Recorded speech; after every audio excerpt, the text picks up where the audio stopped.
Let's keep walking through Scripture, through the people in Scripture, and through what it really looks like to wait on God. Let's talk about Joseph today. Joseph didn't just wait, he waited in confusion. God gave him a dream, not a vague feeling, but a clear picture. You'll rise and others will bow. But what happens next? He wasn't elevated.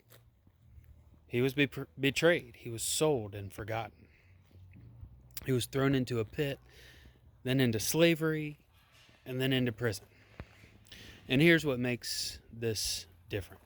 Joseph didn't do anything wrong. Some waiting seasons come because of our own choices. Joseph's didn't. He was faithful, and still everything went the opposite direction of the promise. And this is where most people break, because it's one thing to wait when you know you messed up. It's another thing to wait when you did it right, and it still isn't working. Joseph had no timeline. He didn't have any updates. He didn't have any explanations.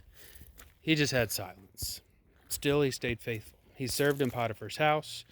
He served in prison. He interpreted dreams no one else could, not because it was leading somewhere obvious, but because faithfulness isn't based on visibility.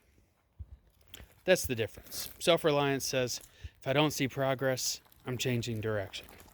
Faithfulness says, even if I don't see it, God is still working. Years later, what God showed him in a dream became reality. Not early, not on Joseph's timeline, but exactly on God's timeline. And this points forward, because Joseph isn't the end of the story. There is a better and greater one coming. One who was also betrayed. Also, he was falsely accused. And he was handed over and seemingly forgotten.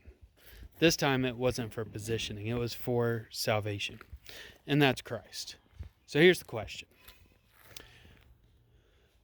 When nothing looks like it's working, when obedience doesn't seem to pay off, when God feels silent, do you stay faithful or do you walk away?